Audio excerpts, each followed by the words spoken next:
جب یہ علم محلے بنی ہاشم میں پہنچا تو دروازے میں ٹھہرے ہوئے ایک بچے نے دیکھ لیا اور دیکھ کر فوراً چیخ کر کہا یہ علم تیرے ہاتھ میں کیسے؟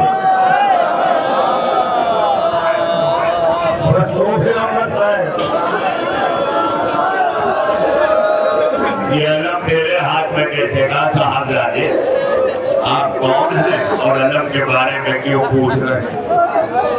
تو یہ تو میرے بابا کا علم ہے۔ کہا بابا کون بابا؟ بیٹے نے کہا ابل فضل العباس، میں عباس کا بیٹا فضل ہوں۔ حضرت جب علم کی بات آئی ہے تو یہ نہ سمجھ لینا کہ کربلا میں کی علمدار تھا، ایک علمدار اور تھا عباس کا ایک بیٹا جس نے بشیر کے ہاتھوں میں علم دیکھا۔ لیکن عباس کے بیٹوں میں علمداری کی کیفیت اس طرح پورے وجود میں گردش کر رہی ہے۔ یہاں بشیر کے ہاتھ میں علم دیکھ کر فضل چیخا اور وہاں خیمے میں عباس کے بعد 4 برس کے عباس کے بیٹے ہیں، ان کا نام محمد بھی ہے، عبداللہ بھی ہے، عبید اللہ بھی۔ جب علم نہیں دیکھا نا تو عالم کے لیے یہ بچہ طلب گیا۔ ماں کے خیمے میں آیا اور کہا اماں سکینہ کا بابا مقتل جا رہا ہے، سکینہ کا بابا مقتل جا رہا ہے۔ اور پھر آگے بڑھ کے بچہ کہتا ہے اماں میرا بابا گیا واپس نہیں آیا، لیکن اگر سکینہ کا بابا واپس نہیں آیا تو سکینہ جیت نہ سکے گی۔ یہ ہے عباس کا بیٹا۔ ماں نے سب ختم کر رہا ہوں، ماں نے فقط اتنا کہا بیٹا جس فوج کا علمدار مر جاتا ہے نا تو پھر سردار کو جانا پڑتا۔ اتنا سننا تھا کہ بیٹے نے کہا اماں کیا میں علمدار بن سکتا ہوں؟ ماں نے اتنا سنا تو سر ہلایا۔ بیٹا عباس کے خیمے میں گیا، ایک ٹوٹا ہوا نیزہ اٹھایا، اپنے دامن کو چاک کیا، نیزے میں باندھا اور ماں کے سامنے اٹھا کے کہا اماں میں علمدار بن گیا، اماں میں علمدار بن گیا۔ جب یہ بچہ علمدار بن کے حسین کے قریب آیا نا تو ہاتھوں کو جوڑ کے کہتا ہے آقا میں علم لے آیا۔ حسین نے جب یہ دیکھا تو بچے کی طرف نگاہ کی، بچہ آنکھوں میں آنسو بھر کے کہتا ہے آقا نہ جائیے میری سکینہ یتیم ہو جائے گی۔ اداکاروں بچے کو حسین نے اٹھایا، سینے سے لگایا۔ تاریخ مقتل کہتی ہے کہ حسین کو للکارنے کے لیے جو تیر چل رہے تھے نا اسی میں چلتا ہوا سنسناتا ہوا ایک تیر آیا، عباس کے بیٹے کے ہاتھ میں پیوست ہوا۔ حسین نے بچے کو اوپر بلند کیا اور آواز دی فرات کا رک کر کے علمدار میرے عباس ایک اور علمدار بھیجو۔ اس علم کی زیارت مدینہ کر رہا ہے، جو کر رہا ہے کیونکہ مدینہ میں نبی کی آل آئی ہے۔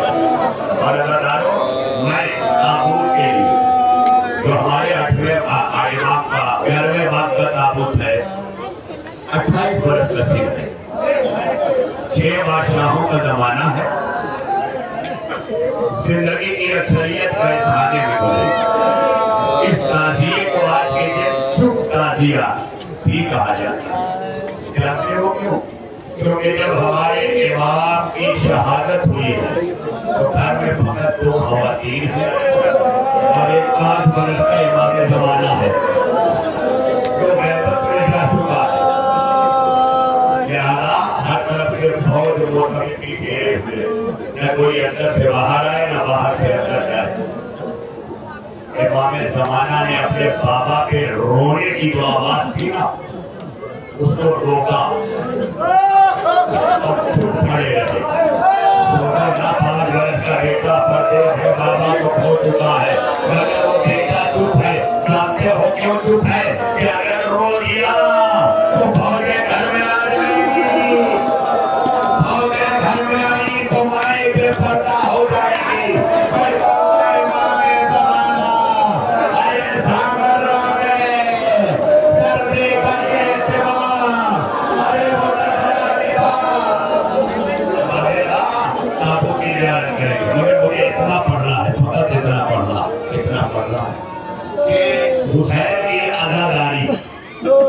جس کے لیے ہر زمانے کے امام نے توجہ دلائی. 8ویں امام نے کوئی وصیت کی ہوئی. اس وقت پورا عزاداری حسین کے لیے بہت بڑی ملکیت امام رضا کی عزاداری کے لیے وقت ہے. وصیت ہے. ہمارے 11ویں باب میں جانتے ہو کیا وصیت کی ہے؟ کیونکہ ہمارا 11 زینب مدینے آئی ہے.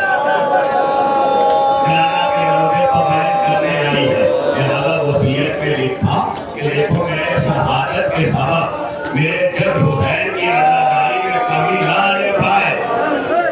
یہ آنکھوں پہ لیتے ہوئے باقی تمنا ہے. عزاداروں معصوم کو معصوم ہی غسل دے سکتا. لہذا حجرے میں آ کر امام زمانہ نے غسل دیا, کفن پہنایا, تابوت باہر آیا, مگر اٹھانے میں کوئی اٹھانے والا نہ تھا. تابوت کو مزدور باہر لائے. اس کے بعد تاریخ کہتی ہے کہ جب تابوت سامنے میں اٹھا